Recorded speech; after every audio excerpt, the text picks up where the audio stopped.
뭐야? 눈을 어디다 달고 다녀? 이게 얼마짜린 줄 알아? 죄송합니다. 정말 죄송합니다. 젊은 여성의 비명과 같은 외침과 함께 70살 청소부 만석 씨가 무릎을 꿇고 연신 고개를 숙이는데 갑자기 머리로 차가운 구정물이 쏟아지기 시작했습니다. 락스 냄새가 진동을 하는 청소 양동이에 담겨 있던 걸레 빠른 검은색 구정물이 만석 씨의 하얀 머리칼을 적시고 눈을 타고 내려와 온몸을 적시기 시작했습니다. 그 순간 막 도착한 며느리 수연의 입에서 짧은 비명이 터져 나왔습니다. 한낮에 평화로웠던 일상이 산산조각 나는 순간이었죠. 이야기가 궁금하시다면 구독과 좋아요 눌러주세요. 댓글로 지금 어디서 시청하고 계신지 소통해 주신다면 앞으로 더 좋은 영상 제작에 큰 힘이 됩니다. 그날 새벽 서울 변두리 어느 반지하 방에 천둥이 내리쳤습니다. 창문 틈으로 스며드는 빗소리에 박만석 씨가 낮게 신음하며 눈을 떴습니다. 이른이 된 그의 왼손이 먼저 움직였죠. 약지가 있어야 할 자리, 그 빗마디를 오른손으로 감싸쥐었습니다. 손목 안쪽에 박힌 500원짜리만한 검은 점이 희미한 불빛 아래 드러났습니다. 아이고, 비가 오려나. 삭신이 쑤시네. 만석 씨는 작은 약통에서 진통제 2알을 꺼내 물도 없이 삼켰습니다. 그러다 문득 벽에 걸린 낡은 액자를 바라보았습니다. 젊은 시절의 자신이 어린 사내 아이를 업고 환하게 웃고 있는 사진이었죠. 동훈이와 함께 찍은 사진이었죠. 그땐 그렇게 웃었는데 혼잣말이 방 안에 쓸쓸히 맴돌았습니다.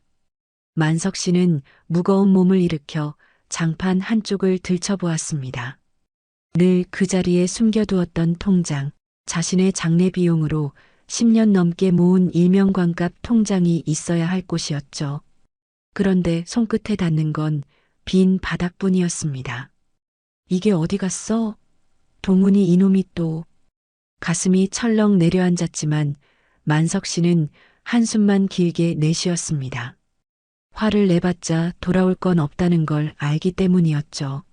새벽 5시 만석 씨는 낡은 점퍼를 걸치고 출근 버스에 올랐습니다. 버스 안은 이른 시간인데도 제법 사람이 있었습니다. 그가 손잡이를 잡고 서자 근처에 앉아있던 여고생 둘이 코를 막으며 슬금슬금 자리를 피했습니다. 야, 뭔 냄새 안 나? 락스 냄새인가? 어휴, 진짜. 저쪽으로 가자. 만석 씨는 멋쩍게 웃으며 고개를 숙였습니다. 무의식적으로 왼손을 점퍼 소매 안으로 깊숙이 밀어 넣었죠. 잘린 손가락과 손목의 점이 남의 눈에 띌까봐 그는 늘 그렇게 손을 숨기며 살아왔습니다. KJ 타워에 도착하자 경비실의 동갑내기 친구 종팔 씨가 손을 흔들었습니다. 어이, 만석아. 자네 아들 요즘 뭐 하나? 얼굴을 통 못 보겠네. 아, 그놈 사업 준비 중이야. 바쁜가 봐. 만석 씨는 쓴웃음을 지으며 대답했습니다. 사실이 아니라는 걸 알면서도 아들 욕을 참아 할 수가 없었습니다. 점심시간이 되자 만석 씨는 화장실 맨 끝 칸에 들어가 변기 뚜껑을 닫고 앉았습니다. 주머니에서 꺼낸 편의점 김밥 하나가 그의 점심이었죠. 한 입 베어 물다가 그만 피로에 지쳐 깜빡 잠이 들었습니다. 얼마나 지났을까요? 화장실 문이 발로 걷어차이는 소리에 만석 씨가 화들짝 깨어났습니다. 아저씨, 여기서 처자면 어떡해요? 냄새나게.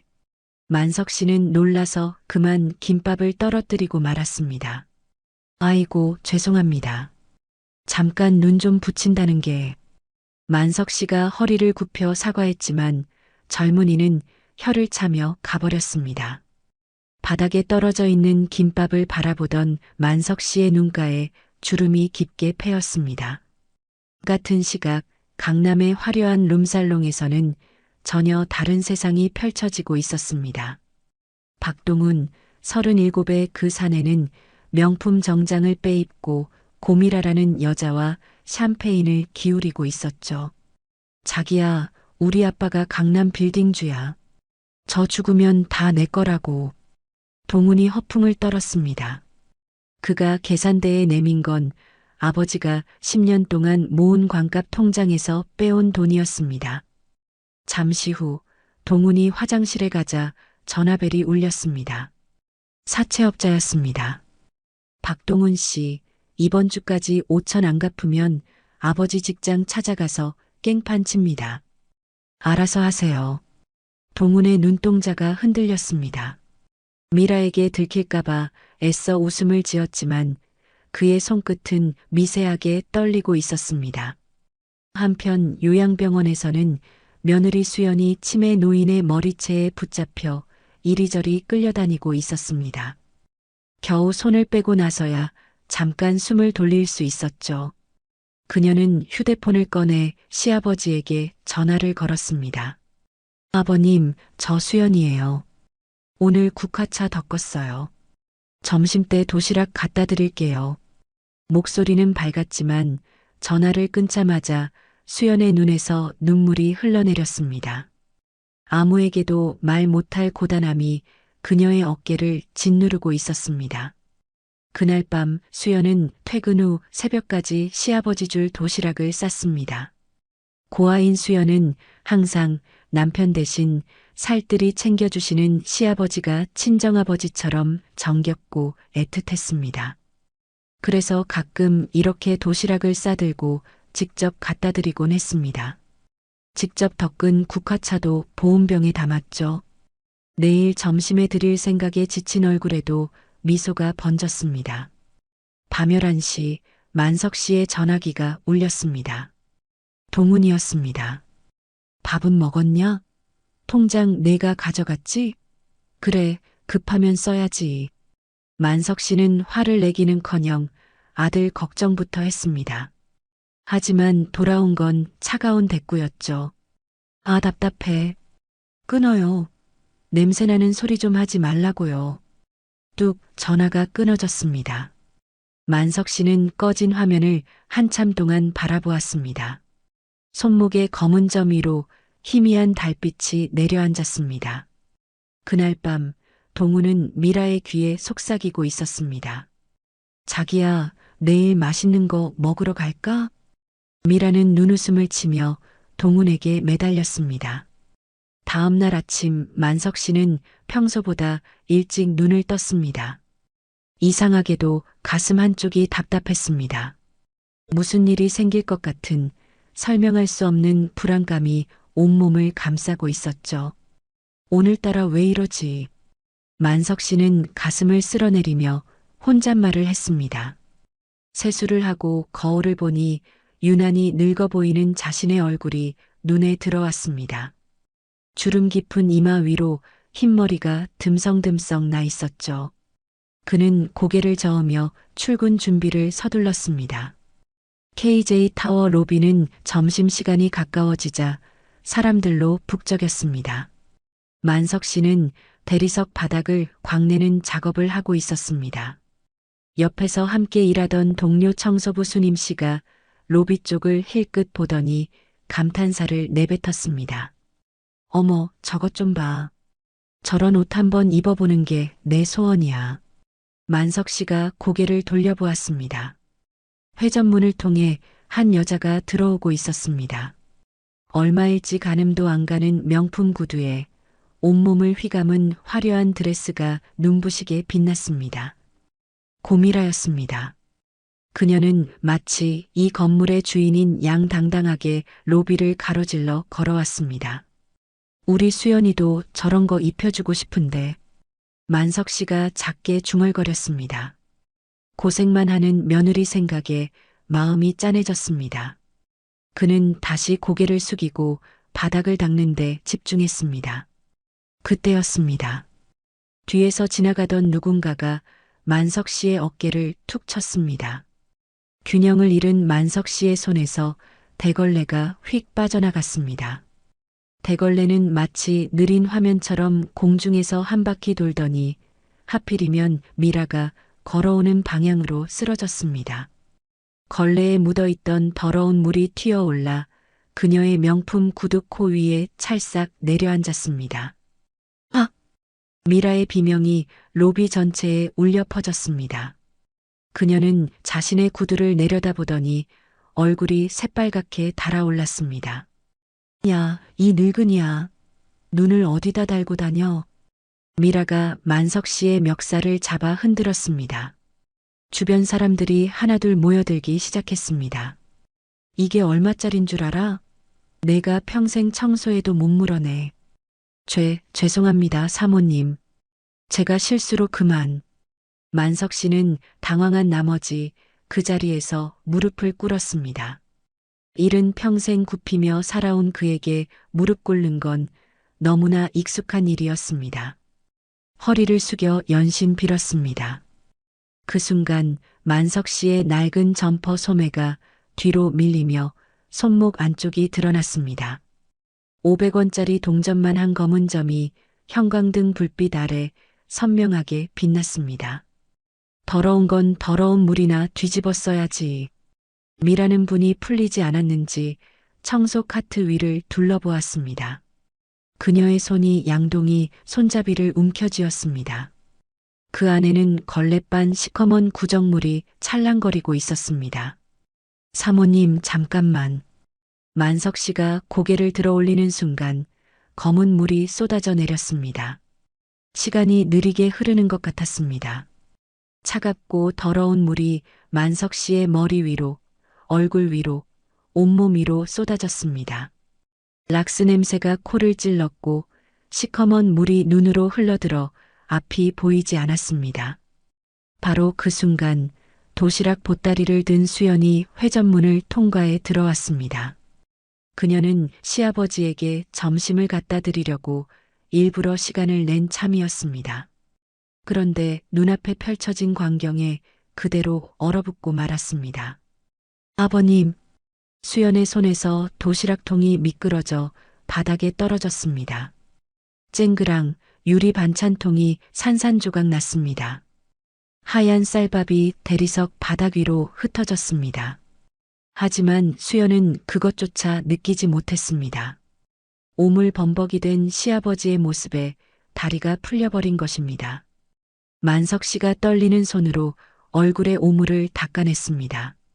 그때 회전문 쪽에서 익숙한 얼굴이 보였습니다. 동훈이었습니다.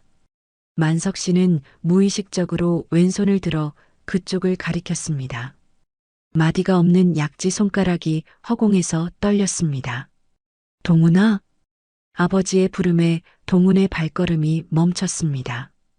그는 오물을 뒤집어 쓴 사람이 누구인지 확인했습니다. 그리고 옆에 서 있는 미라도 보았습니다. 동훈의 눈동자가 순간 흔들렸습니다.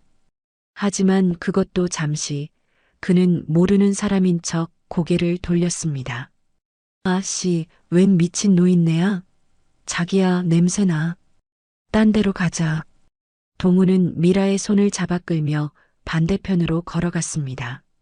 만석 씨의 들어올린 손이 허공에서 힘없이 떨어졌습니다. 구경꾼들 사이에서 수군거리는 소리가 들려왔습니다. 저 젊은 남자 아까 아버지라고 말한 것 같은데? 에이, 설마. 저러는데 아들이겠어? 남이겠지. 바로 그 순간 로비 정문으로 검은 양복을 입은 사람들이 들어왔습니다. 가운데 서 있는 사람은 45살 KJ그룹의 강도진 회장이었습니다. 그는 무슨 소란인가 싶어 발걸음을 멈추었습니다. 도진의 시선이 바닥에 쓰러진 만석 씨에게로 향했습니다. 만석 씨가 얼굴을 닦으려고 왼손을 들어 올리는 순간 도진의 눈이 무언가를 포착했습니다. 손목 안쪽에 커다란 검은 점, 그리고 그 손의 약지, 마디가 없이 잘려나간 손가락. 도진의 머릿속에서 35년 전의 기억이 번개처럼 스쳐 지나갔습니다. 빨간 봉고차 안 자신을 감싸 안던 커다란 손, 그 손목에 박혀있던 검은 점, 칼날을 맨손으로 막다가 잘려나간 손가락에서 뿜어져 나오던 선홍색 피. 저 손가락? 도진의 입술이 바르르 떨렸습니다. 심장이 멎는 것 같았습니다. 35년을 찾아 헤매던 그 사람이 자신의 건물 로비에서 오물을 뒤집어 쓴 채 쓰러져 있었습니다. 도진의 몸이 먼저 움직였습니다. 생각보다 행동이 앞섰습니다. 그는 자신을 둘러싼 경호원들을 두 손으로 밀쳐내며 뛰기 시작했습니다. 수천만 원짜리 명품 구두가 대리석 바닥을 박차고 나갔습니다. 회장님, 어디 가십니까? 경호원들이 당황해서 뒤따랐지만 도진은 뒤도 돌아보지 않았습니다. 그의 눈에는 오직 오물범벅이 된 채 바닥에 쓰러져 있는 노인만 보였습니다. 한편 반대편에서 이 광경을 지켜보던 동훈과 미라는 비웃음을 터뜨렸습니다. 어머, 회장님이 오신다. 저 늙은이 이제 완전히 쫓겨나겠네. 미라가 고소하다는 듯이 말했습니다. 동훈도 맞장구를 쳤습니다. 그러게. 회장님 건물에서 손님한테 행패를 쳤으니 쯧쯧 저 나이 먹고 어디 가서 일하려나. 그들은 도진이 만석 씨를 호되게 꾸짖을 거라 생각했습니다. 아니, 그러길 바랐습니다. 하지만 그 다음 순간 그들의 얼굴에서 웃음기가 싹 사라졌습니다. 도진이 만석 씨 앞에서 멈춰섰습니다. 그리고는 그 더러운 오물 바닥에 수천만 원짜리 양복을 입은 채로 털썩 무릎을 꿇었습니다. 아니, 거의 주저앉다시피 했습니다.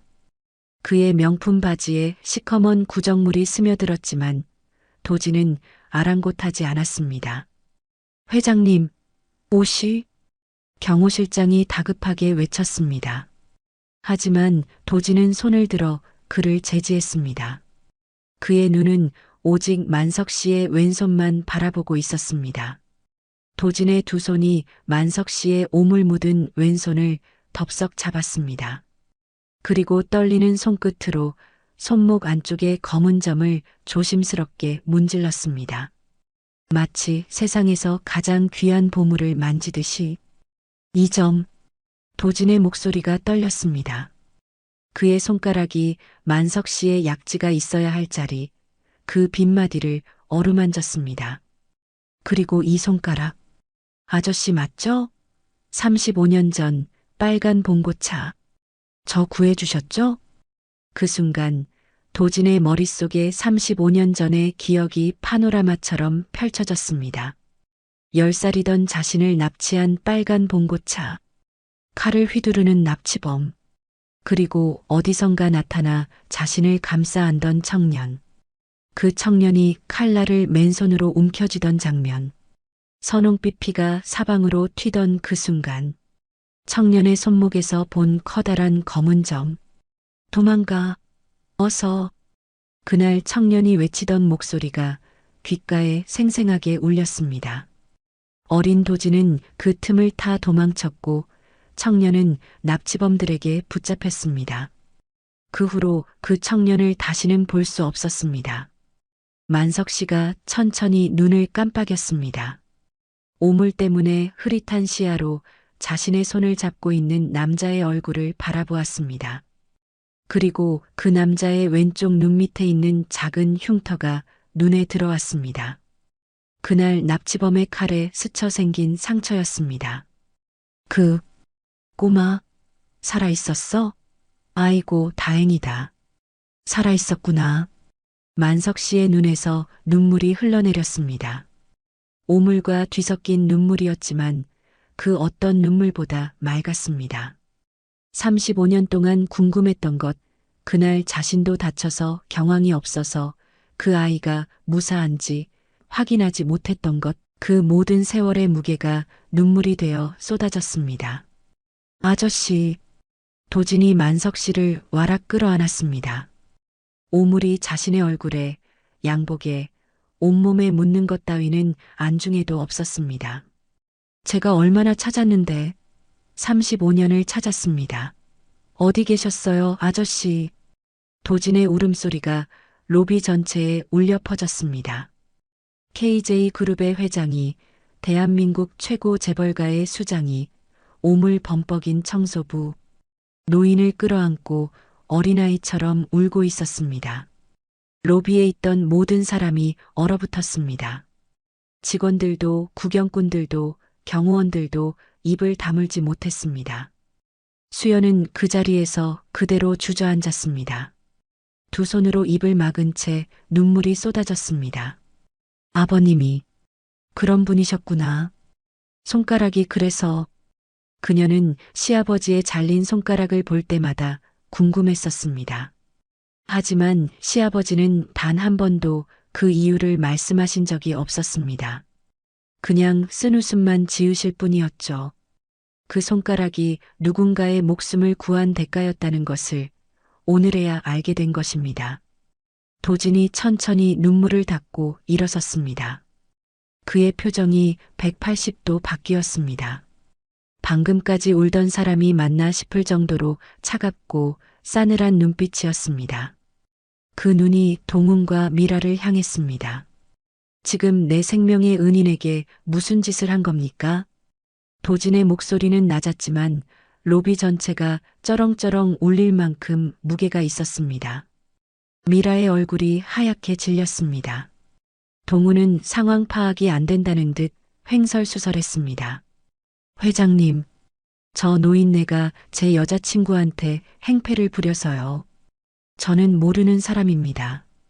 그냥 지나가다가 도진은 더 이상 동훈을 쳐다보지도 않았습니다. 그는 만석 씨를 조심스럽게 부축해 일으켰습니다. 올라가시죠, 아저씨. 여기는 너무 더럽습니다. 도진이 만석 씨를 이끌고 회장 전용 엘리베이터로 향했습니다. 수연도 허겁지겁 따라갔습니다. 금빛 엘리베이터 문이 열렸습니다. 세 사람이 안으로 들어섰습니다. 문이 닫히기 직전 만석 씨가 고개를 돌려 동훈을 바라보았습니다. 아무 말도 하지 않았습니다. 그냥 바라보기만 했습니다. 그 눈빛에 담긴 것은 분노가 아니었습니다. 차라리 분노였으면 나았을 겁니다. 거기에는 형언할 수 없는 슬픔과 허탈함만이 가득했습니다. 스르륵 엘리베이터 문이 닫혔습니다. 문이 닫히는 틈 사이로 동훈과 미라의 얼굴이 보였습니다. 두 사람 모두 사색이 되어 있었습니다. 특히 동훈은 두 다리에 힘이 풀려 휘청거리고 있었습니다. 조금 전까지 쫓겨날 거라 비웃던 노인이 회장의 생명의 은인이라니. 그리고 그 노인이 바로 자신이 버린 아버지라니. 어떻게 오빠, 우리 어떻게. 미라가 동훈의 팔을 붙잡고 흔들었습니다. 하지만 동훈의 귀에는 아무 소리도 들리지 않았습니다. 머릿속이 새하얗게 비어버렸습니다. KJ타워 최상층 회장실. 도진은 만석 씨를 전용 샤워실로 안내했습니다. 직접 세수건을 들고 와서 만석 씨의 머리에 묻은 오물을 닦아주었습니다. 45살 재벌 회장이 70살 청소부 노인의 머리를 정성스레 닦아주는 모습이었습니다. 회장님, 이러시면 안 됩니다. 제가 알아서 할게요. 만석 씨가 손사래를 쳤지만 도진은 듣지 않았습니다. 가만히 계세요, 아저씨. 35년 동안 갚지 못한 은혜입니다. 이 정도가 뭐라고요? 샤워를 마침만 만석 씨에게 도진은 자신의 옷장에서 꺼낸 최고급 정장을 내밀었습니다. 캐시미어 소재의 손으로 술을 놓은 것이었죠. 만석 씨가 펄쩍 뛰었습니다. 회장님, 이건 너무 과분합니다. 저 같은 놈한테 이런 옷을. 과분이라뇨. 도진이 만석 씨의 말을 끊었습니다. 그의 눈가가 붉어져 있었습니다. 제 목숨값입니다, 아저씨. 아저씨가 안 계셨으면 저는 이 세상에 없었어요. 이 정장 1000벌을 들여도 모자랍니다. 수연은 회장실 소파에 앉아 그 광경을 지켜보고 있었습니다. 시아버지가 이렇게 대접받는 모습을 보니 눈물이 났습니다. 그동안 얼마나 천대받고 사셨는지를 아니까요. 잠시 후 보안팀장이 노트북을 들고 들어왔습니다. 도진이 요청한 로비 CCTV 영상이었습니다. 화면에는 조금 전 일어난 일이 고스란히 담겨 있었습니다. 미라가 만석 씨의 멱살을 잡는 장면, 오물을 머리에 붓는 장면, 그리고 동훈이 아버지를 외면하고 돌아서는 장면까지 수연의 주먹이 꽉 쥐어졌습니다. 손톱이 손바닥에 파고들었지만 아프지 않았습니다. 화면 속 남편의 모습이 너무나 낯설었습니다. 저 사람이 내 남편이었다니. 수연이 떨리는 목소리로 중얼거렸습니다. 도진이 고개를 끄덕였습니다. 저 남자가 은희님의 아들 맞습니까? 예, 맞습니다, 회장님. 만석 씨가 무겁게 대답했습니다. 얼굴에 수치심이 가득했습니다. 자식 잘못은 곧 부모 잘못이라 여기는 세대였으니까요. 도진은 영상을 끄고 책상 서랍에서 서류 뭉치를 꺼냈습니다. 그리고 만석 씨 앞에 무릎을 꿇고 앉았습니다. 아저씨, 이건 저희 선대 회장님의 유언장입니다. 아버지께서 돌아가시기 전에 말씀하셨어요. 내 아들을 구해준 은인을 반드시 찾아서 보답하라고요. 도진이 서류를 펼쳐 보였습니다.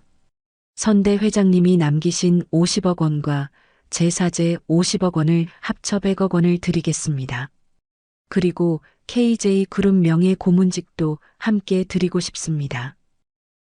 뭐라고요? 100억? 만석 씨가 펄쩍 뛰었습니다. 평생 모은 돈이 1,000만 원도 안 되는 사람에게 100억이라니 상상조차 할 수 없는 숫자였습니다. 안 됩니다, 회장님. 난 돈이 필요해서 그 일을 한 게 아니에요. 그냥 이렇게 잘 살아있는 것만으로도 충분합니다. 만석 씨가 손사래를 쳤습니다. 하지만 도진은 물러서지 않았습니다. 그는 바닥에 이마를 대고 큰 절을 올렸습니다. 제발 받아주십시오. 이건 제 은혜입니다. 35년 동안 못 갚은 은혜를 이제라도 갚게 해주세요. 회장이 청소부에게 큰 절을 하는 모습이었습니다. 만석 씨의 눈에서 눈물이 흘러내렸습니다. 수연이 시아버지에게 다가가 귓속말을 했습니다. 아버님, 일단 받으세요. 그리고 이 사실 당분간 동훈 씨한테 비밀로 해요. 그 사람 본심을 더 알아봐야겠어요. 만석 씨가 며느리를 바라보았습니다. 수연의 눈빛은 단호했습니다. 만석 씨가 천천히 고개를 끄덕였습니다. 그 시각 로비에서는 경찰이 도착해 미라를 연행하고 있었습니다. 폭행죄와 모욕죄 현행범이었습니다. 동훈 오빠, 나 좀 빼줘. 오빠. 미라가 발버둥 치며 소리쳤습니다. 하지만 동훈은 이미 그 자리에 없었습니다. 슬금슬금 도망쳐서 건물 밖으로 빠져나간 뒤였죠. 동훈은 떨리는 손으로 만석 씨에게 전화를 걸었습니다. 신호음이 울렸지만 만석 씨는 받지 않았습니다. 한 번, 두 번, 세 번. 계속 무응답이었습니다. 아버지, 받아. 제발 받으라고요. 동훈이 초조하게 발을 굴렀습니다. 그는 근처 카페에 들어가 휴대폰으로 인터넷 검색을 했습니다. 이미 기사가 올라와 있었습니다. KJ 그룹 강도진 회장, 35년 전 생명의 은인과 극적 상봉. 로비에서 무릎 꿇은 재벌 회장. 은희는 자사건물 청소부. 동훈의 손이 덜덜 떨렸습니다. 휴대폰을 쥔 손에 힘이 들어가 마디가 하얗게 질렸습니다. 젠장. 아버지가 회장 은인이라고. 이거 완전히.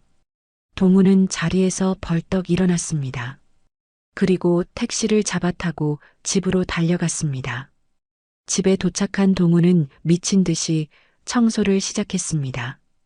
굴러다니던 술병을 치우고 쓰레기를 버리고 빨래를 개켰습니다. 그러고는 냉장고를 뒤져 밥상까지 차렸습니다. 평생 한 번도 해본 적 없는 일이었습니다. 해가 질 무렵 현관문이 열렸습니다. 만석 씨가 새 정장을 입고 들어섰습니다. 그 뒤로 수연도 따라 들어왔습니다. 동우는 만석 씨를 보자마자 바닥에 납작 엎드려 큰 절을 올렸습니다.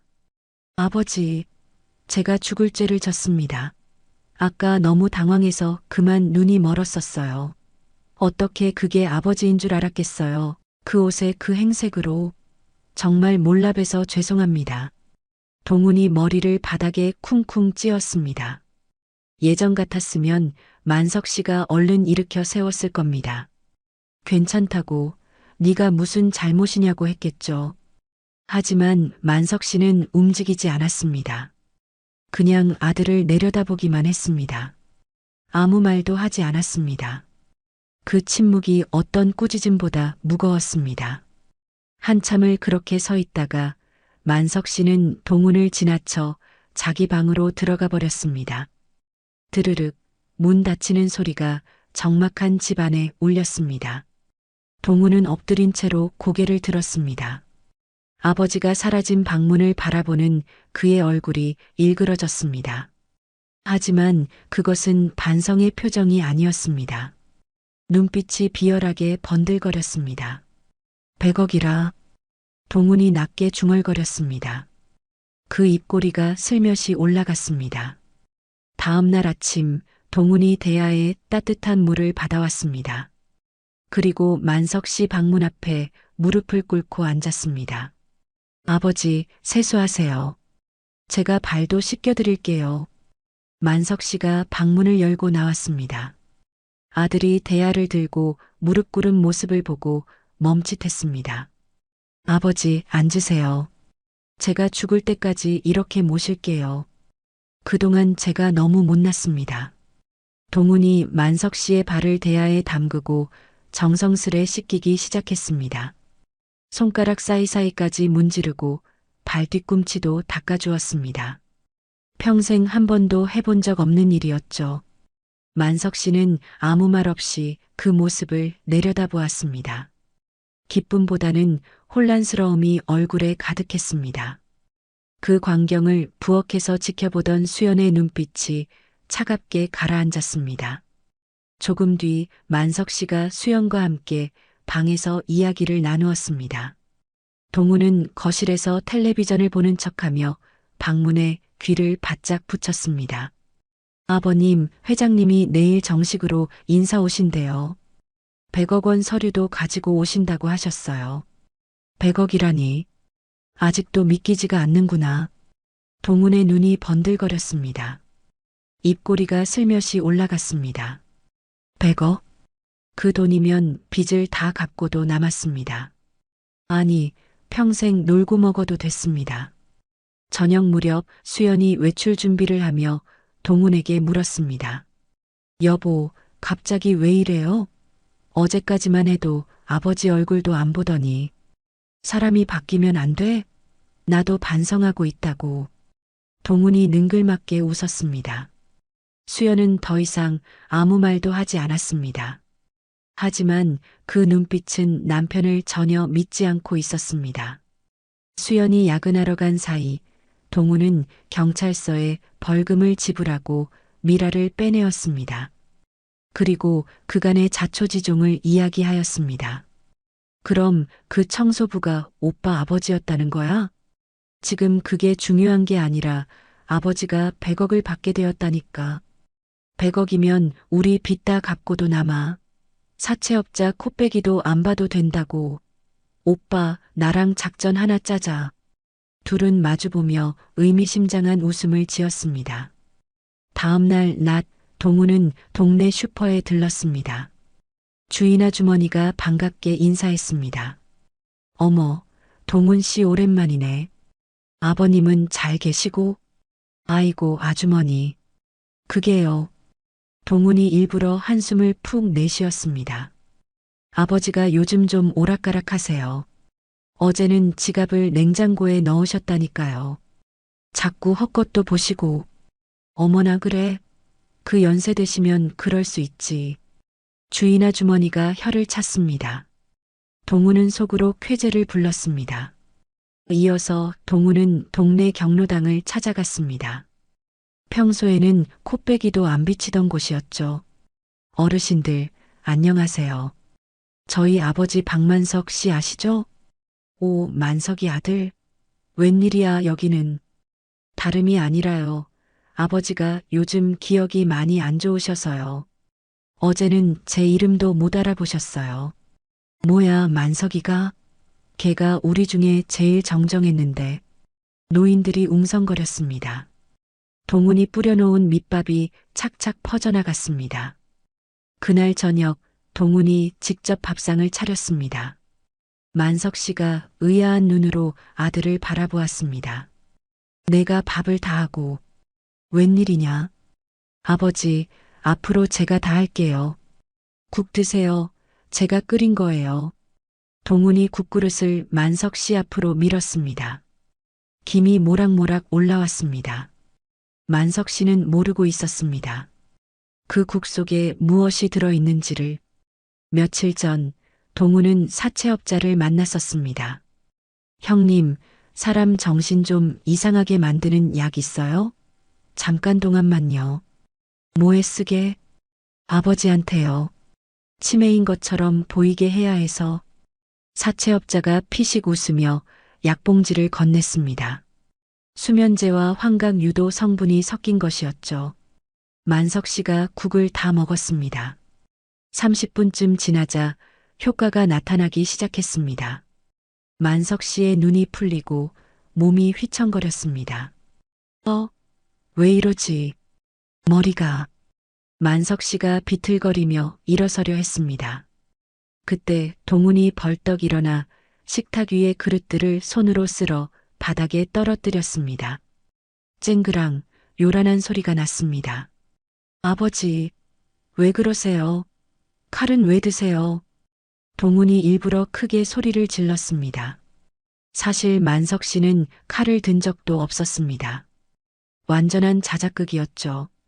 소리를 듣고 옆집 아주머니가 달려왔습니다. 창문 너머로 비틀거리는 만석 씨와 깨진 그릇들이 보였습니다. 어머, 만석 씨 왜 저래? 괜찮으세요? 아이고, 아주머니. 아버지가 갑자기 이러셔서 저도 못 살아보고 치매가 오신 것 같아요. 동훈이 눈물까지 짜냈습니다. 옆집 아주머니는 혀를 차며 돌아갔습니다. 그리고 그 이야기는 삽시간에 동네방네 퍼져나갔습니다. 밤늦게 수연이 퇴근해서 돌아왔습니다.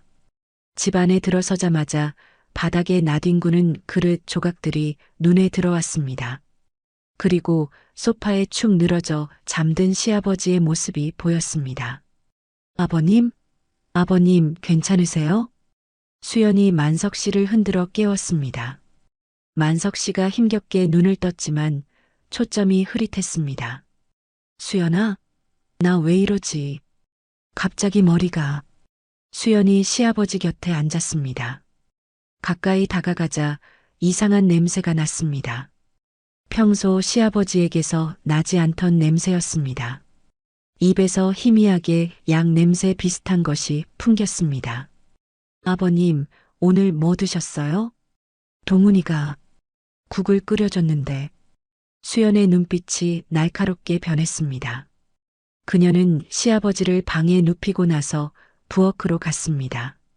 싱크대 아래 쓰레기통을 뒤졌습니다. 음식 찌꺼기 사이에서 정체불명의 약봉지가 나왔습니다. 글씨는 지워져 있었지만 분명 무슨 약이었습니다. 수연은 그 약봉지를 주머니에 넣었습니다. 그리고 화장실에 들어가 조용히 휴대폰을 꺼냈습니다. 도진 회장 비서실에서 받은 명함 번호로 문자를 보냈습니다. 비서님, 내일 회장님 방문 시 조심하셔야 할 것 같습니다. 상황이 이상합니다. 잠시 후 답장이 왔습니다. 회장님께 전달하겠습니다. 내일 인사차 방문 예정입니다. 무슨 일인지 자세히 말씀해 주시겠습니까? 수연은 깊은 한숨을 내쉬었습니다. 아직 확신은 없었습니다. 하지만 무언가 잘못되어 가고 있다는 것만은 분명했습니다. 그 시각 동훈과 미라는 근처 모텔에서 머리를 맞대고 있었습니다. 내일이 디데이야. 회장이 오기 전에 아버지를 병원에 처박아야 해.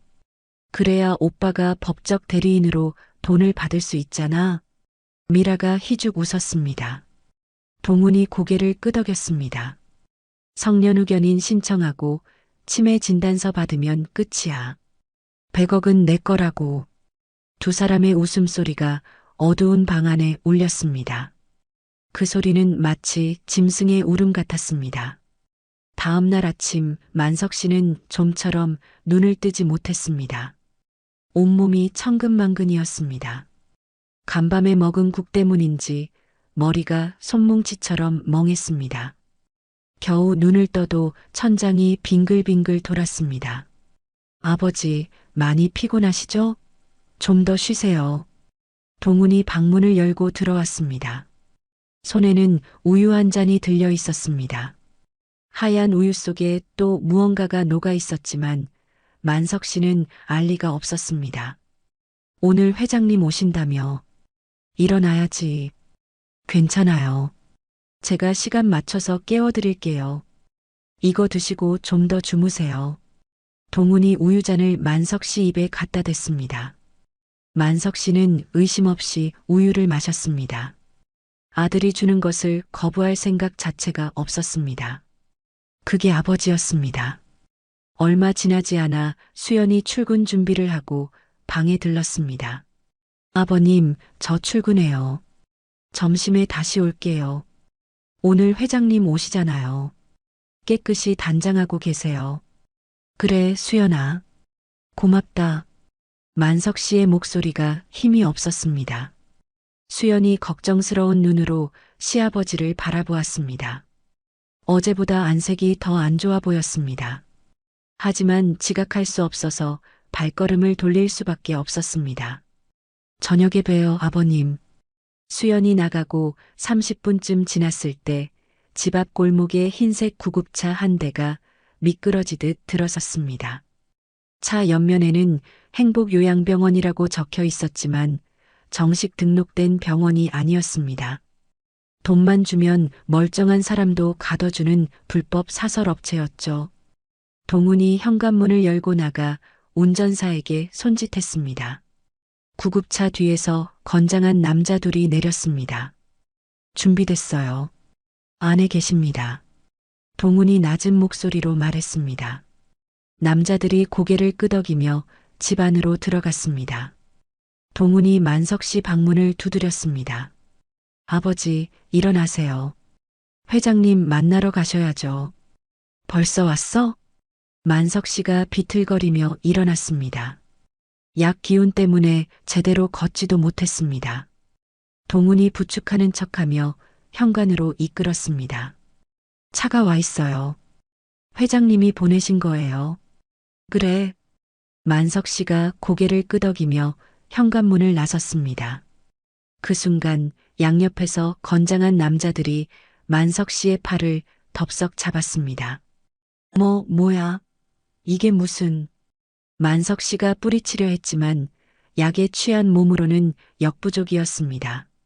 남자들이 만석 씨의 팔을 뒤로 꺾어 결박했습니다. 이게 무슨 짓이냐? 동훈아, 동훈아. 만석 씨가 아들을 불렀습니다. 동훈은 담배를 꺼내 물며 피식 웃었습니다. 아버지, 미안해요. 근데 100억은 제가 더 잘 쓸 수 있거든요. 늙은 양반이 그 큰 돈 들고 뭐하게요? 뭐라고? 이놈아, 내가 어떻게... 아버지 상태가 심각하셔서 입원시켜드리는 거예요. 가서 푹 쉬세요. 100억은 제가 잘 관리할게요. 동훈이 담배 연기를 후 내뿜었습니다. 그 연기 너머로 보이는 아들의 얼굴은 너무나 낯설었습니다. 만석 씨가 알던 아들이 아니었습니다. 남자들이 만석 씨를 구급차 쪽으로 끌고 갔습니다. 만석 씨가 발버둥 치다가 구급차 문에 왼손이 부딪혔습니다. 손목의 검은 점 위로 잘린 약지마디 위로 피가 배어났습니다. 35년 전 도진을 구하며 다친 바로 그 손이었습니다. 아이고, 만석 씨가 고통에 신음했습니다. 하지만 육체적 고통보다 더 아픈 건 가슴이었습니다. 내 새끼가 내가 키운 자식이 이럴 수 있다는 것이 믿기지 않았습니다. 눈에서 피눈물 같은 것이 흘러내렸습니다. 그때 옆집 할머니가 대문을 열고 나왔습니다. 어머, 만석 씨 어디 가세요? 웬 구급차야? 아, 안녕하세요, 할머니. 아버지 병원 검진이에요. 정기 검진.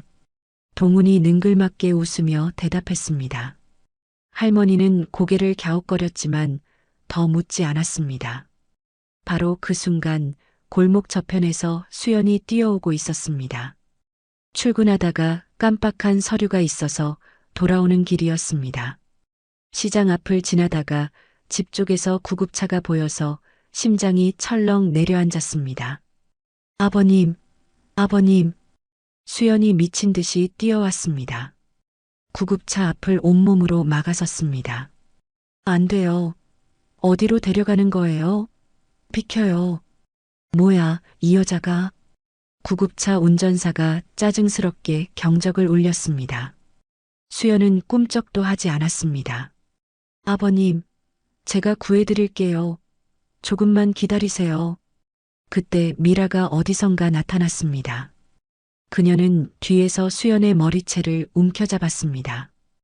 2년이 다 된 밥에 왜 끼어들어? 으악! 미라가 수연을 바닥에 패대기 쳤습니다. 수연의 몸이 아스팔트 위로 나뒹굴었습니다. 손에 들고 있던 휴대폰이 바닥에 떨어져 액정이 와장창 깨졌습니다. 법적 보호자는 아들이야. 며느리가 무슨 상관이야. 미라가 쓰러진 수연을 발로 걷어찼습니다. 수연이 옆구리를 감싸며 비명을 질렀습니다. 빨리 출발해. 동훈이 소리쳤습니다. 구급차 문이 쾅 닫혔습니다. 엔진 소리가 요란하게 울리더니 차가 골목을 빠져나갔습니다. 안 돼. 아버님. 수연이 맨발로 뛰어갔습니다. 출근하면서 신었던 구두가 언제 벗겨졌는지도 몰랐습니다. 하지만 사람 다리가 차를 따라잡을 수는 없었습니다. 구급차는 점점 멀어져 갔고 이윽고 모퉁이를 돌아 사라졌습니다. 수연이 바닥에 주저앉았습니다. 숨이 턱까지 차올랐습니다. 무릎이 까져서 피가 났지만 아픈 줄도 몰랐습니다. 그때 바닥에 떨어진 휴대폰이 눈에 들어왔습니다. 액정은 산산조각 났지만 화면은 아직 켜졌습니다. 수연은 떨리는 손으로 폰을 집어들었습니다. 그리고 아까 구급차가 모퉁이를 돌기 직전 번호판을 겨우 촬영했습니다. 깨진 화면에 흐릿하게 숫자가 찍혔습니다. 수연은 깨진 휴대폰으로 전화를 걸었습니다. 도진 회장 비서실 직통 번호였습니다. 신호음이 2번 울리고 비서가 받았습니다. 여보세요. KJ 그룹 비서실입니다. 회장님 바꿔주세요. 아버님이 은인 어르신이 납치됐어요. 동훈 씨가 강제로 어디론가 데려갔어요. 수연의 목소리가 울먹였습니다. 전화기 너머로 다급한 발소리가 들리더니 곧 도진의 목소리가 들려왔습니다. 접니다. 무슨 일입니까? 자세히 말씀해 주세요. 아버님이요. 동훈 씨가 이상한 구급차에 태워서 데려갔어요. 제가 막으려 했는데 못 막았어요. 회장님, 제발 도와주세요. 수연이 흐느꼈습니다. 전화기 너머로 도진이 무언가를 지시하는 소리가 들렸습니다. 차 번호 아십니까? 예, 찍었어요. 보내드릴게요. 수연은 찍어둔 사진을 전송했습니다. 도진의 목소리가 단호하게 울렸습니다. 알겠습니다. 제가 어떻게든 찾겠습니다. 거기 그대로 계세요. 전화가 끊어졌습니다. 수연은 아직 바닥에 주저앉은 채였습니다. 그때 옆집 할머니가 다가왔습니다. 수연아, 대체 무슨 일이야? 만석 씨 왜 저렇게 끌려간 거야? 수연이 할머니의 손을 붙잡았습니다. 할머니, 방금 본 거 경찰에 말씀해 주셔야 해요. 아버님이 강제로 끌려가신 거예요. 목격자가 필요해요. 할머니가 고개를 끄덕였습니다. 그녀도 아까 광경이 이상하다고 느꼈던 것입니다. 수연은 피가 나는 무릎을 움켜쥐고 천천히 일어섰습니다. 하늘을 올려다보았습니다. 구름 한 점 없이 맑은 하늘이었지만 그녀의 마음은 먹구름으로 가득했습니다. 아버님, 조금만 기다리세요. 제가 꼭 구해드릴게요. 수연이 이를 악물었습니다. 눈물이 볼을 타고 흘러내렸지만 눈빛만은 단호했습니다. KJ 그룹 본사 대회의실. 도지는 중요한 이사회 회의 중이었습니다. 그런데 비서가 황급히 문을 열고 들어왔습니다. 평소 같으면 있을 수 없는 일이었죠. 회장님, 긴급 상황입니다. 비서가 휴대폰을 내밀었습니다.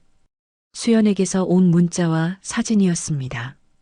도진의 얼굴이 순식간에 굳어졌습니다. 회의 중단. 도진이 벌떡 일어났습니다. 의자가 뒤로 밀리며 쓰러졌지만 아무도 신경 쓰지 않았습니다. 당장 위치 추적해. 경찰청장 연결하고 우리 경호팀 전원 소집해. 도진의 고함이 회의실을 쩌렁쩌렁 울렸습니다. 임원들이 어리둥절한 표정으로 서로를 바라보았지만 도진은 이미 회의실을 뛰쳐나간 뒤였습니다. 복도를 걸으며 도진은 연달아 전화를 걸었습니다. 경찰청장, 검찰, 사설 탐정 업체까지. 그의 손이 부들부들 떨렸습니다. 잠시 후 비서가 보고했습니다. 회장님, 구급차 번호 추적 결과가 나왔습니다.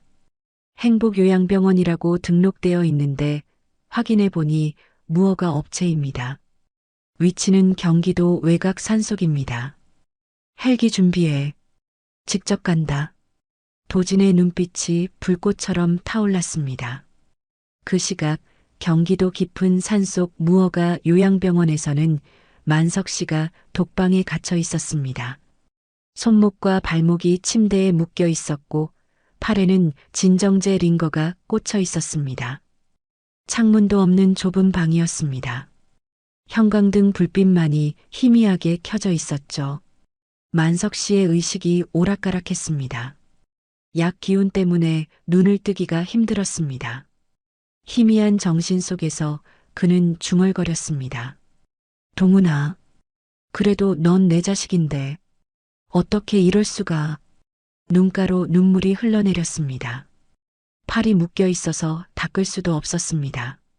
같은 시각 만석 씨네 집에서는 동훈과 미라가 샴페인을 터뜨리고 있었습니다. 동훈은 아버지 방 서랍을 뒤져 인감 도장을 찾아냈습니다. 찾았다. 이거면 돼. 오빠, 이제 어떻게 하는 거야? 내일 성년후견인 신청하고 치매 진단서 떼면 끝이야. 100억은 내 거라고. 동훈이 샴페인을 벌컥벌컥 마셨습니다. 미라가 그의 팔을 붙잡았습니다. 오빠, 근데 나도 30억은 줘야지. 내가 얼마나 고생했는데. 뭐? 30억? 너 미쳤어? 왜? 내가 아이디어 낸 거잖아. 공짜로 도와준 줄 알아? 두 사람이 언성을 높이기 시작했습니다. 하지만 그들은 몰랐습니다. 곧 천둥 같은 벌이 내려질 줄은. 한편 수연은 피 묻은 무릎으로 파출소에 가서 신고를 마친 뒤 도진의 비서에게서 연락을 받았습니다.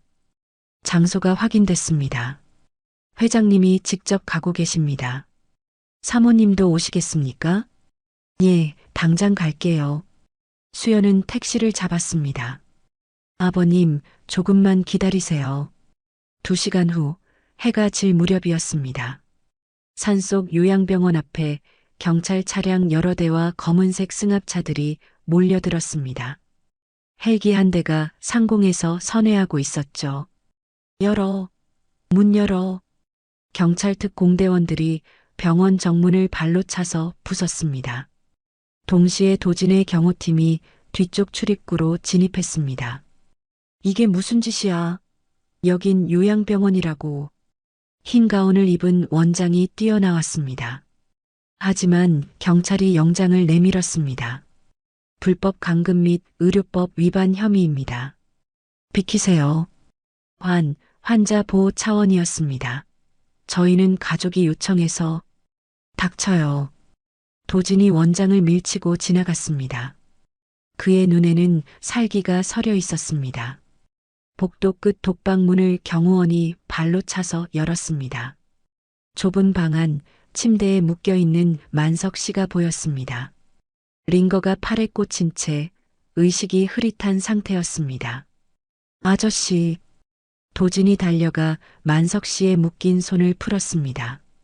손목에 줄자국이 빨갛게 나 있었습니다. 그리고 손목의 검은 점 위로 잘린 손가락 마디 위로 멍이 시퍼렇게 들어 있었습니다. 아까 구급차에 부딪혔던 자리였죠. 늦어서 죄송합니다.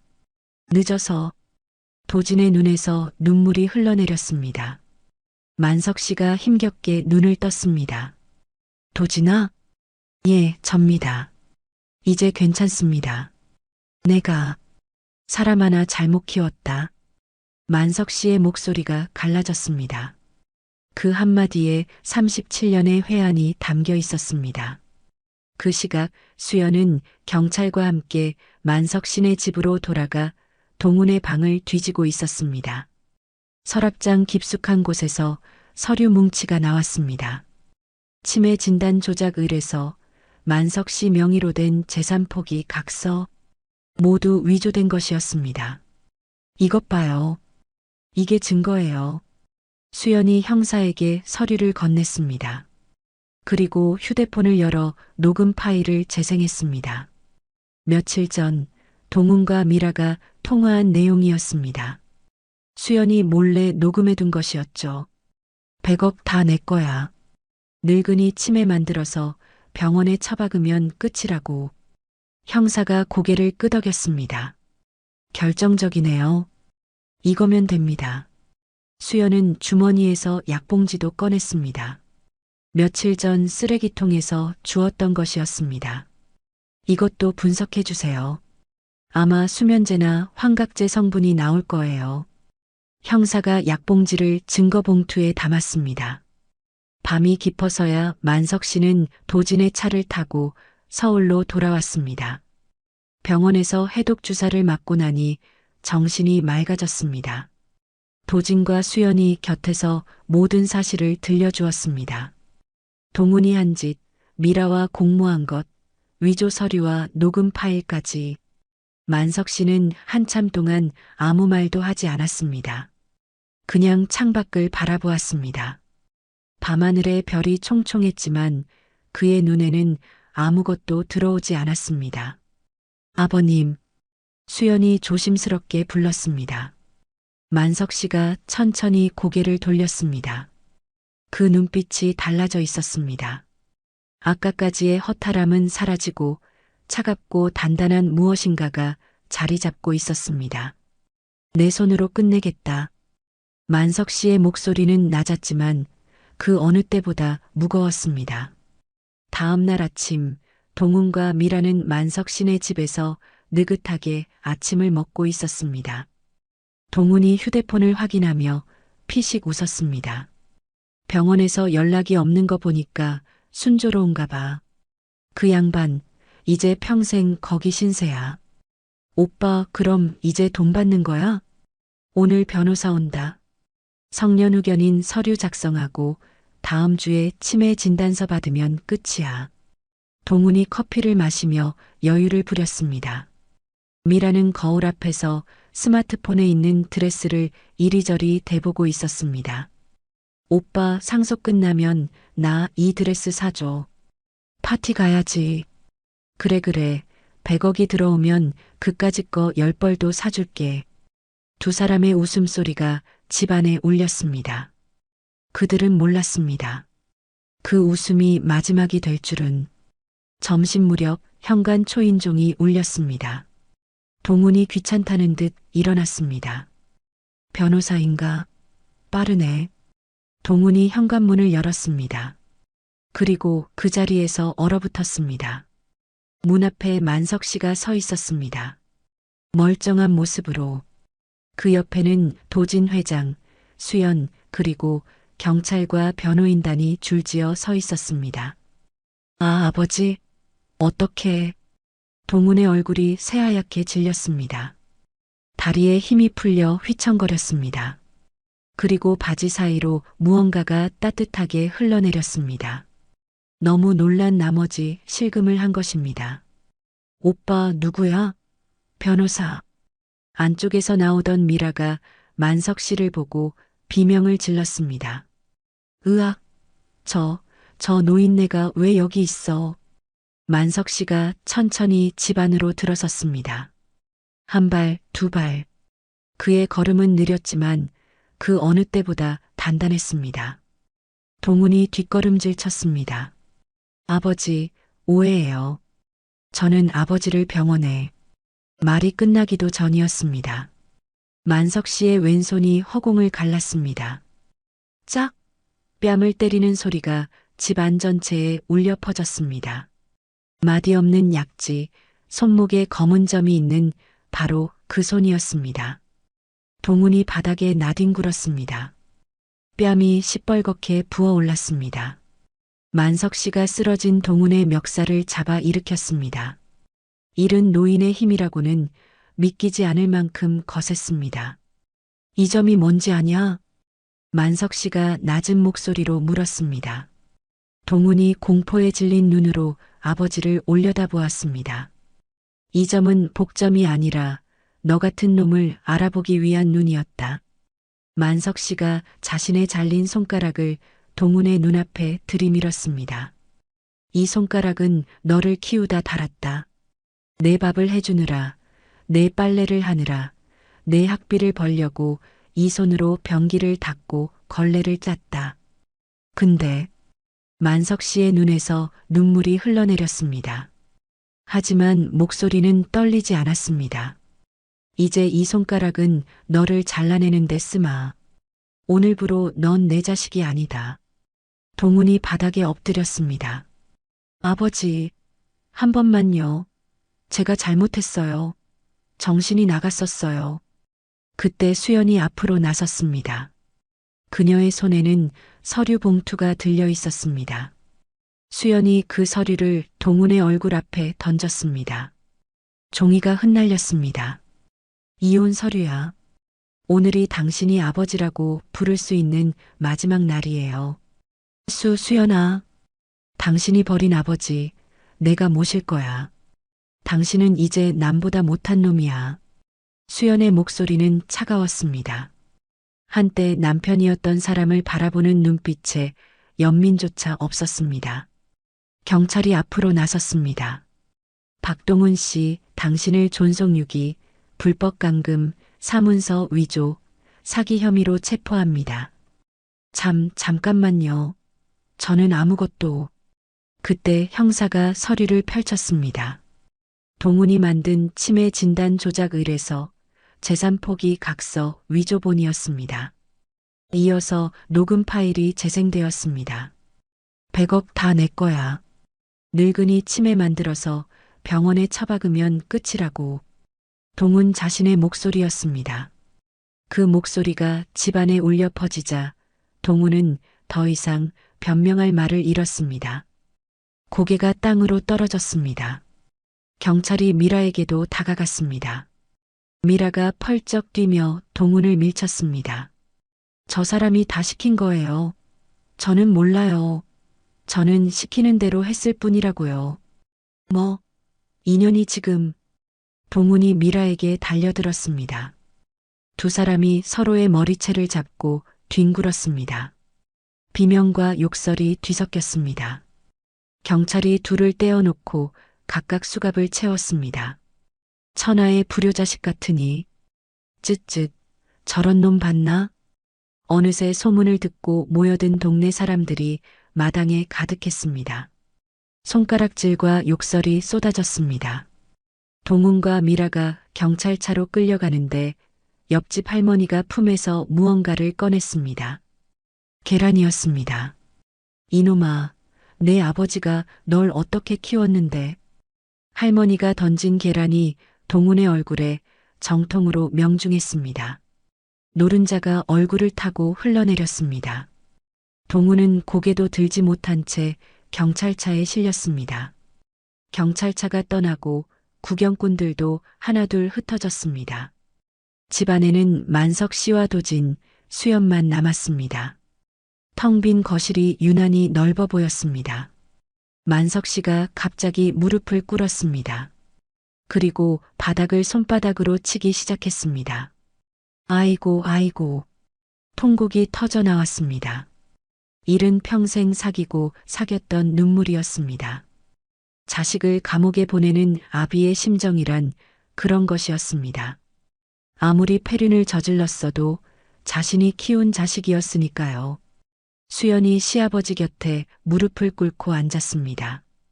등을 쓸어주었지만 아무 말도 하지 않았습니다. 이 슬픔은 어떤 말로도 위로할 수 없다는 걸 알았습니다. 도진이 조용히 다가와 만석 씨 앞에 무릎을 꿇었습니다. 아버지. 도진이 처음으로 만석 씨를 아버지라고 불렀습니다. 만석 씨가 고개를 들었습니다. 잘하셨습니다. 썩은 가지는 잘라내야 나무가 삽니다. 아버지는 오늘 나무를 살리신 겁니다. 만석 씨가 도진을 바라보았습니다. 피 한 방울 섞이지 않은 사람이 피를 나눈 자식보다 따뜻했습니다. 만석 씨가 도진의 손을 잡았습니다. 고맙다, 도진아. 고마워. 세 사람이 텅 빈 거실에서 서로를 붙잡고 있었습니다. 창밖으로 노을이 붉게 물들고 있었습니다. 무언가가 끝나고 무언가가 시작되는 저녁이었습니다. 재판 전날 밤이었습니다. 만석 씨는 잠을 이루지 못했습니다. 침대에 누워 천장만 바라보다가 결국 일어나 서랍을 열었습니다. 오래된 사진첩이 나왔습니다. 페이지를 넘기자 어린 동훈의 사진들이 나왔습니다.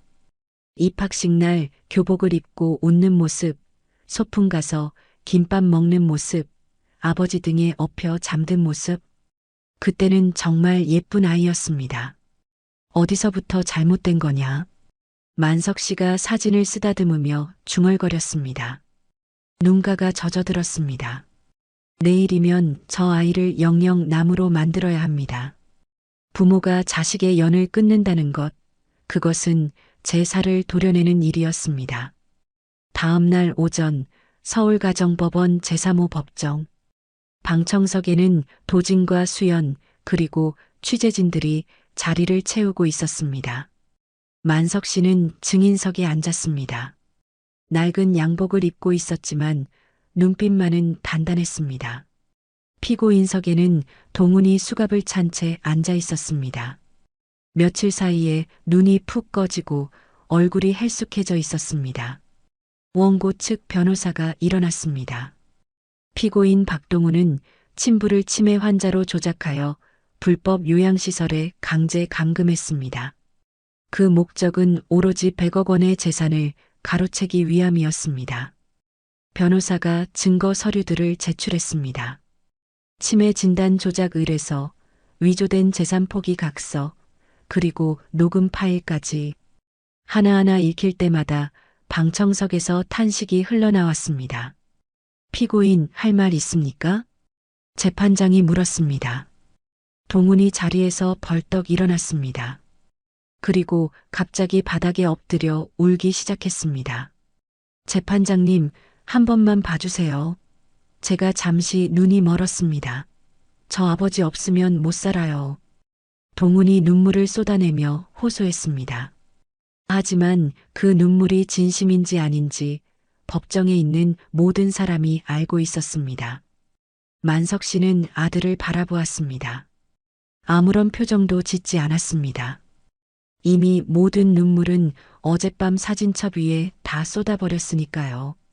재판장이 망치를 내리쳤습니다. 피고인 박동훈, 존속유기죄, 불법감금죄, 사문서 위조죄, 사기죄를 적용하여 징역 7년을 선고합니다. 그리고 원고 박만석의 파양 청구를 인용합니다. 이로써 피고인은 원고의 어떠한 재산도 상속받을 수 없습니다. 방청석이 웅성거렸습니다. 동훈의 얼굴이 새하얗게 질렸습니다. 아버지, 아버지. 동훈이 발버둥 치며 소리 질렀습니다. 교도관들이 그를 붙잡아 끌어갔습니다. 제발요.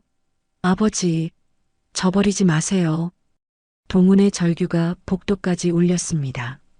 하지만 만석 씨는 뒤돌아보지 않았습니다.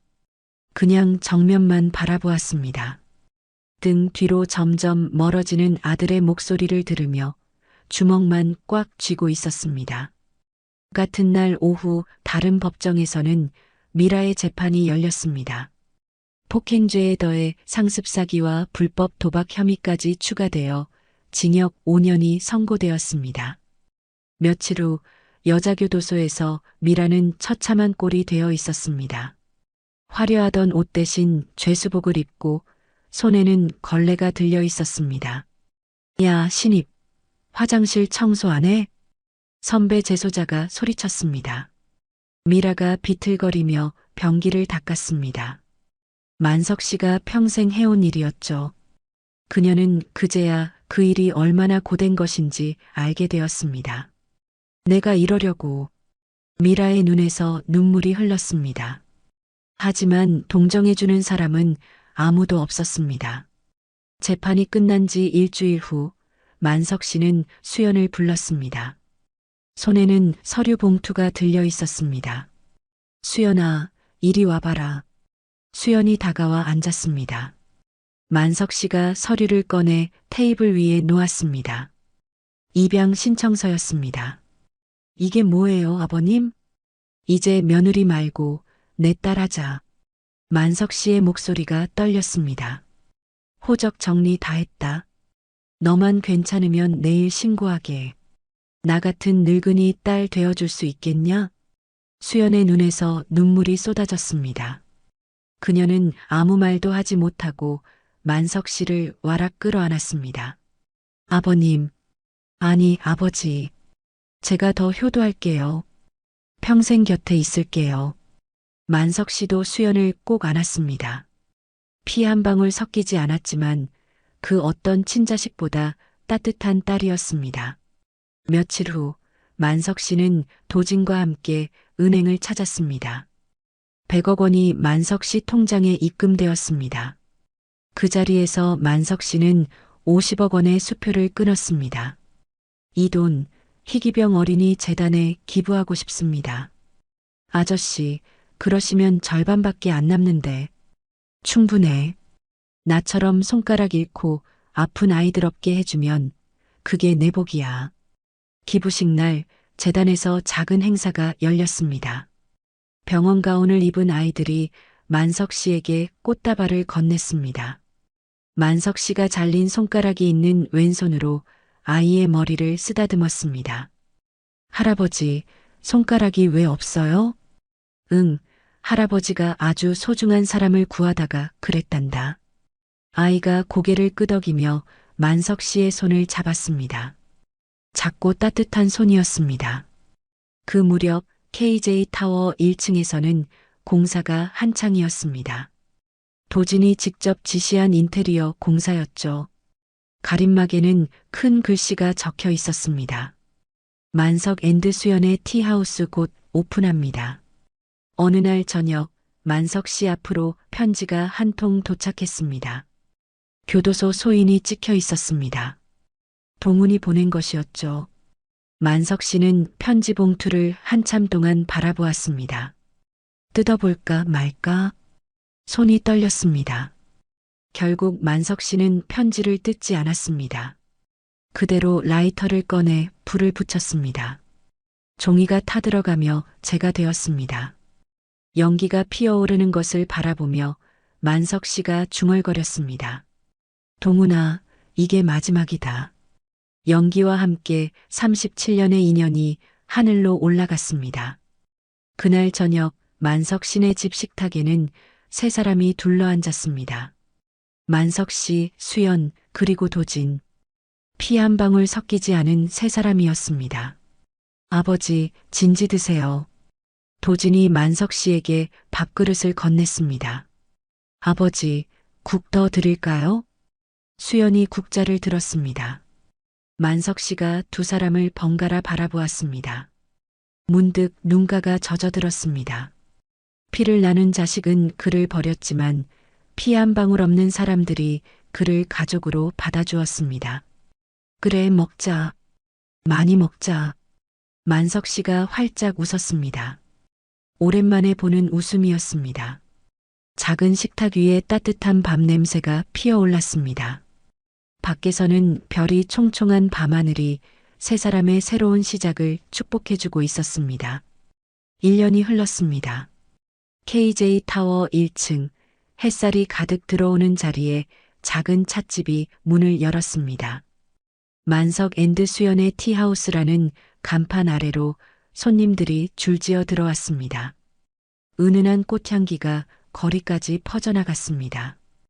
카운터 안에서 수연이 개량 한복을 곱게 차려입고 꽃차를 우려내고 있었습니다. 연보라색 저고리에 진분홍 치마가 잘 어울렸습니다. 그 옆에는 만석 씨 역시 개량 한복을 입고 앉아 있었습니다. 1년 전 청소부 복장을 하고 락스 냄새를 풍기던 그 사람이 맞나 싶을 정도였습니다. 사장님, 이 국화차 향이 정말 끝내주네요. 비결이 뭐예요? 단골 손님이 감탄하며 물었습니다. 수연이 환하게 웃었습니다.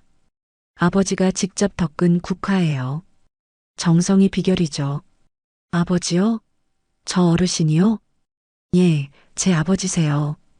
수연이 자랑스럽게 대답했습니다.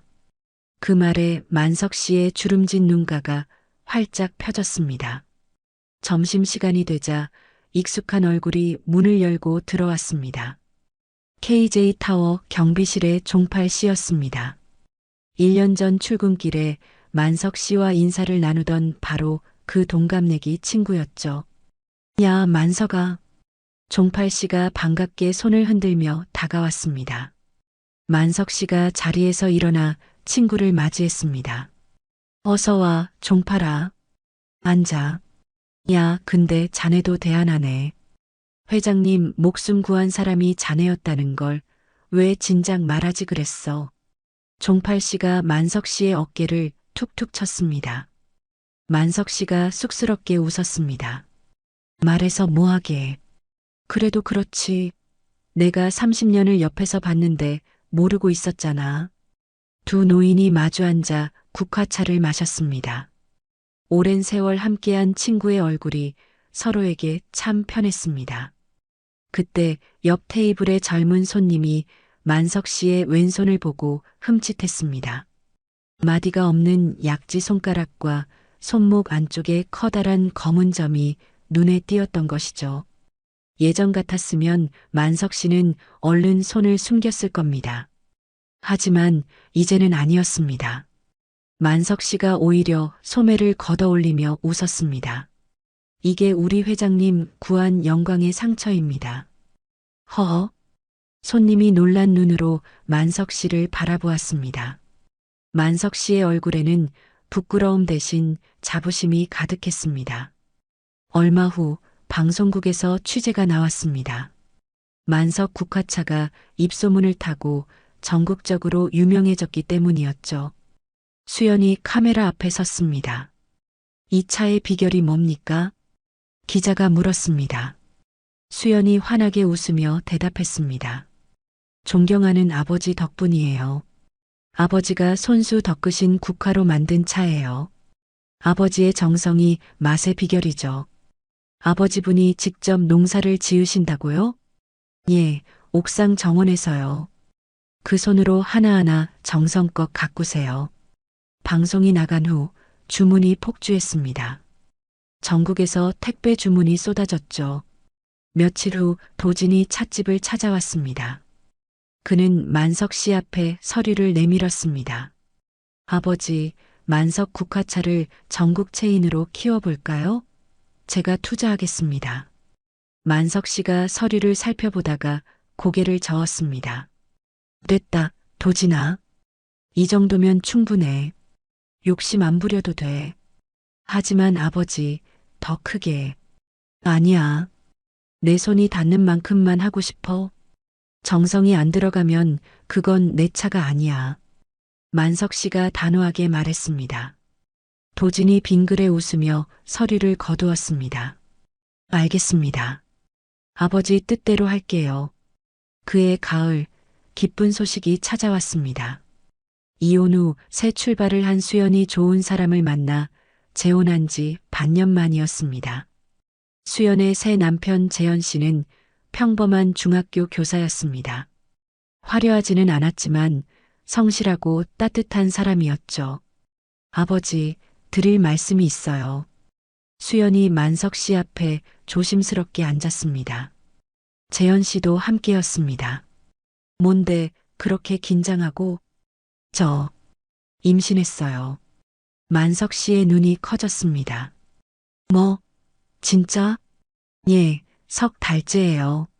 만석 씨가 벌떡 일어났습니다. 그리고 방안을 빙글빙글 돌기 시작했습니다. 칠순 노인이라고는 믿기 어려운 몸놀림이었죠. 내가 진짜 할아버지가 된다. 하하. 만석 씨가 춤을 추듯 손뼉을 쳤습니다. 수연과 재현 씨가 서로 바라보며 웃었습니다. 재현 씨가 만석 씨 앞에 무릎을 꿇었습니다. 아버님, 수연이랑 아이, 그리고 아버님까지 제가 평생 모시겠습니다. 부족하지만 열심히 하겠습니다. 만석 씨가 사위의 손을 잡아 일으켜 세웠습니다. 됐다, 됐어. 그 마음이면 충분해. 고맙다, 재현아. 만석 씨의 눈가가 촉촉이 젖었습니다. 며칠 후 토요일 오후 만석 씨는 찻집 테라스에 앉아 차를 마시고 있었습니다. 그때 유리창 너머로 낯익은 얼굴이 보였습니다. 초라한 행색의 남자가 찻집 앞을 서성이고 있었습니다. 동훈이었습니다. 가석방으로 풀려난 모양이었죠. 그는 멀찍이서 한참 동안 찻집을 지켜보더니 이내 발걸음을 돌렸습니다. 구부정한 등이 점점 멀어져 갔습니다. 만석 씨는 그 광경을 유리창에 비친 모습으로 보았습니다. 잠시 창밖을 바라보았습니다. 눈물이 볼을 타고 흘렀습니다. 그로부터 3년 후 만석 씨의 무릎에는 작은 아이가 앉아 있었습니다. 수연의 딸 만석 씨의 손녀였습니다. 아이가 할아버지의 왼손을 만지작거렸습니다. 마디가 없는 약지 손가락이 신기한 모양이었죠. 할아버지, 손은 왜 이래? 아이가 고개를 갸웃하며 물었습니다. 만석 씨가 아이를 내려다보며 미소 지었습니다. 아주 소중한 걸 지키려다 그랬단다. 뭘 지킨 거야? 응, 아주 귀한 사람을 지켰어. 아이가 고개를 끄덕였습니다. 그리고 할아버지의 손을 꼭 잡았습니다. 할아버지 손에서 꽃 냄새나. 만석 씨가 자신의 손을 코에 가져다 대었습니다. 더 이상 락스 냄새가 나지 않았습니다. 대신 은은한 국화꽃 향기가 났습니다. 35년 전 손가락을 잃은 그 손에서 이제는 꽃향기가 피어오르고 있었습니다. 만석 씨가 눈을 감았습니다. 창밖으로 따스한 햇살이 쏟아져 들어왔습니다. 그래, 이제는 꽃향기가 나는구나. 테라스에 놓인 국화차에서 김이 모락모락 올랐습니다. 만석 씨의 얼굴 위로, 손녀의 웃음소리 위로 따뜻한 햇살이 내려앉았습니다. 오물이 씻겨간 자리에 마침내 꽃이 피었습니다. 저녁 무렵 도진이 찻집으로 찾아왔습니다. 손에는 편지 한 통이 들려 있었습니다. 그는 만석 씨 앞에 앉아 천천히 편지를 펼쳤습니다. 아버지, 이건 제가 오래전부터 쓰고 싶었던 편지예요. 읽어드려도 될까요? 만석 씨가 고개를 끄덕였습니다. 도진이 떨리는 목소리로 읽기 시작했습니다. 35년 전 그날 아저씨가 안 계셨으면 저는 이 세상에 없었습니다. 아저씨의 손가락 하나가 제 목숨을 살렸습니다. 그 은혜를 평생 갚아도 모자랄 겁니다. 남은 인생 저는 아저씨의 아들로 살겠습니다. 사랑합니다, 아버지.